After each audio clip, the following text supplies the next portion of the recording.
Hey everybody, what's going on, and welcome to Guns N' Roses Central, and it's another episode of Guns N' Roses True Story. Now this is a really cool story. Actually, maybe it's not a cool story, but it's a story that I'm sure a lot of you guys have never heard before. I had heard about it several years ago, and then it came to me earlier this week I should really do a true story episode about it. So this is a story about how a traffic ticket regarding Axl Rose almost caused a riot at one of their shows. So this story dates back to August of 1991, or even late July of 1991. So Guns N' Roses were out on tour. The Use Your Illusions albums hadn't even come out yet. They were supposed to be coming out at the end of August, and then they got delayed. And they were delayed many times, back in the day. They were supposed to come out in July of 91. They got delayed a month, August, and eventually came out September 17th, 1991. And like I said, Guns N' Roses was out on tour, and they'd played 4 shows at the Great Western Forum in Inglewood, California. And so Guns N' Roses played 4 shows. Every single one of these 4 shows went on late, in the sense that Axl showed up late. The band played past the midnight curfew and faced some pretty heavy fines, or at least the promoters did, and I believe the promoters would normally pass those fines on to the actual band. So let's talk about the July 30th show that they played. So that was the second night they played at the Forum, and unfortunately there's no pro shop footage of any of these gigs, with the exception of a little snippet from the Making Effing Videos documentary that Guns did for the video for Don't Cry.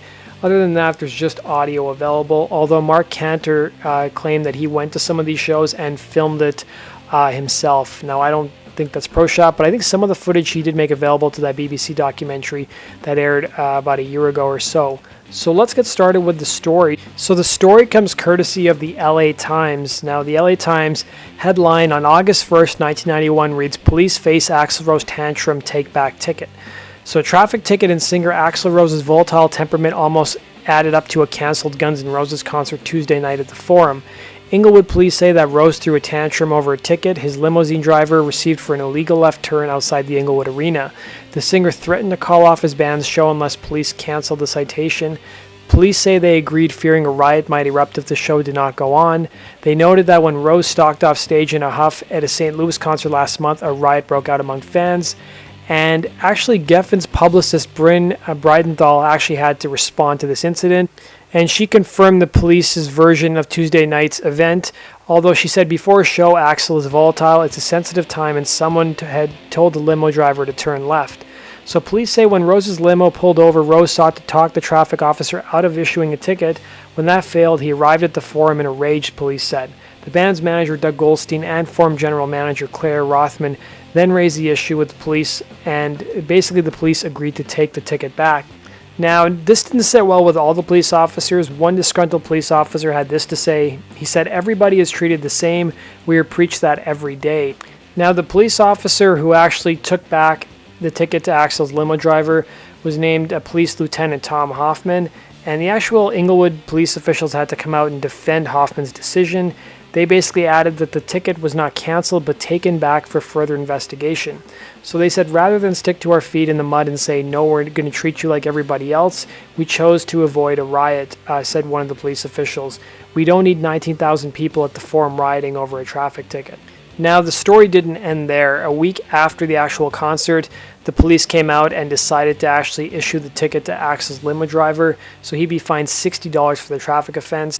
Now, this was small change compared to how much the actual promoters and the actual stadium where Guns played would be fined. So the actual fines, depending on how late Guns went on each night, varied. So the city fined them $500 for each time a show ended between 12:45 a.m. and 1 a.m., $1,000 for any show that ended between 1 a.m. and 1:15 a.m., and $1,500 for any 15-minute period after that, city officials said. So Rose arrived later than expected for all 4 shows and complained of a concert delaying stomachache one evening. And each of Guns N' Roses' shows usually ended sometime after 1:30 on both Friday and Saturday night. Now, if you guys have read stories of the Use Your Illusion tour, Guns were late, not every night, but there was a lot of nights where they were late. And, they'd pay these fines the city would have. They would also pay overtime because they had union employees working for them.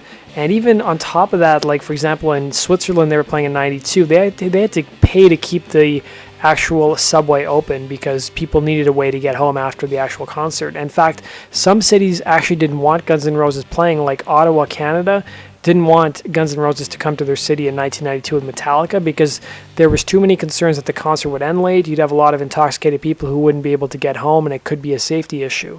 And that's one of the reasons why Guns didn't play certain cities. Now, Axl's defense was that a police officer at the actual scene had waved the limo driver through to turn left.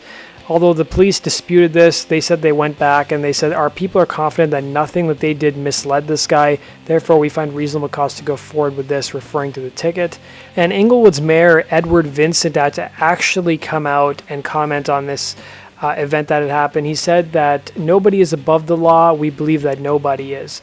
And even Inglewood's mayor, they noted in the newspaper, was a jazz fan and couldn't name a single Guns N' Roses hit song. So in a 1991 interview that Axl Rose did on Rockland, he briefly talked about the Limousine incident. Here's what he had to say about it. Now, you felt you were justified in doing that in that situation. You had another situation here in Los Angeles where one of the nights that you were playing at the Forum, the limo made an illegal left turn apparently, and you said that you wouldn't go on unless the ticket was torn up. I found out afterwards, the story came to me, that you were told the night before to turn there. That a policeman told you. Why don't you tell the story what happened? A police officer pointed on the very night that it happened, pointed for us to turn this way, and then another police officer didn't care and pulled us over.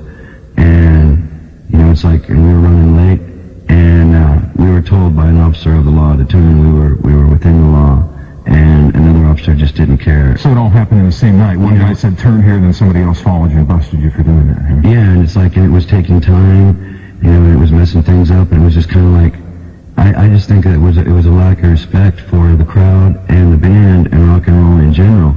And finding the system's a bit more important to me than playing a concert. Yeah. And if that's the case, and you want to take a stand, you know, more power to you, and God bless you. You got to realize when you say you're not going to play a show, or when you don't, though, that there are going to be other repercussions that are going to have to be dealt with. Exactly, and if we wouldn't have played the show that night, we would have made it up to those people and their tickets. In another way. Yeah, there you go. What do you say? We welcome ourselves to the jungle, Guns N' Roses and Rockland. So that does it for today's Guns N' Roses True Story video. I hope you guys enjoyed that. Let me know if you had heard this story before. So comment down below in the comments section. Hit the like button if you enjoyed the contents of this video. And be sure to subscribe if you love Guns N' Roses as much as I do. Come on guys, I dare you to. I'm sure you don't love them as much as I do.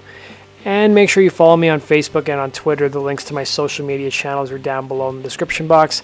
Thanks for watching guys. Peace and love, and have yourself a good day. Take care.